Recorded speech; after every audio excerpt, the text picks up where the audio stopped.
So today I want to show you a project we worked on recently where we designed a rotating table to use to film miniature models of houses for a documentary project we had.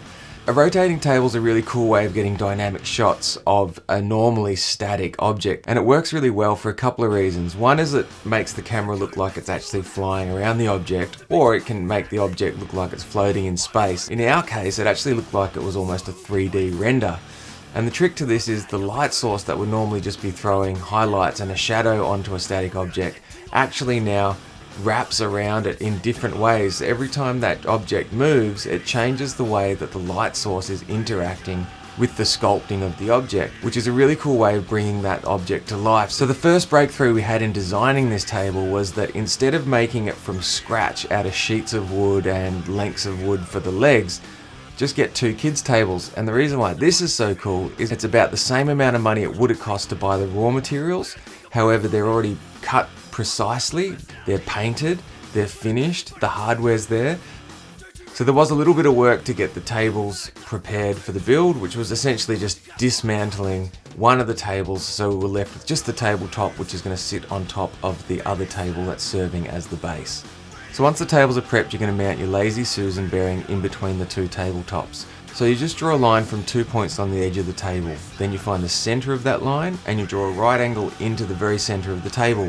Now you just do that 3 times in total around the edge of the table, and that where those lines intersect in the middle, that is the center of the table. You're going to need a washer and a door spindle, and this is going to serve as the drive shaft that connects to the barbecue motor. And so you're going to have to file a square hole in that washer so the door spindle fits in there with a little bit of play. That's going to alleviate any unwanted pressure and make sure your motor drives the top of your table very smoothly. Just drilling a hole now for the spindle to get a bit of headroom through that washer once it's mounted to the table, but you want to be careful not to drill all the way through or else you'll have a hole in the top of your table.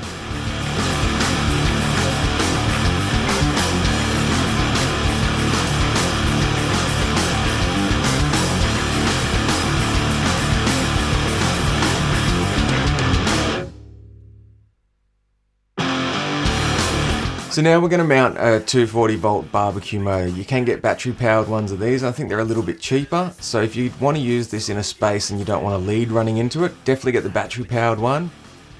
Once we've located the center, we're going to put a 25mm hole in the middle of it. But before that, I'm just going to pre-drill a guide hole that I'm going to use to put the spindle in, which is going to help us find where that barbecue motor should sit to be dead center.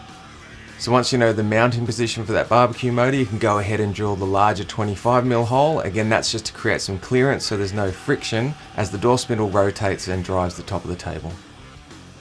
And then the barbecue motor will just mount on. Flip it back over and it's time to drop the spindle in and cut that down to size. And that's pretty much it. So at this stage you've done everything you need to do to use your rotating table.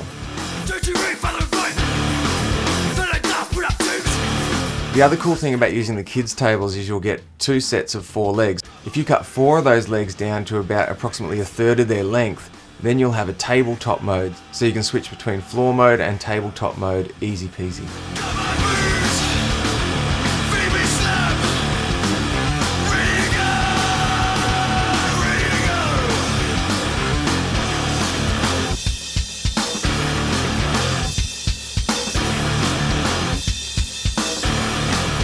So that's it. If you like the video, please hit the like button below. Don't forget to subscribe and I'll see you on the next one.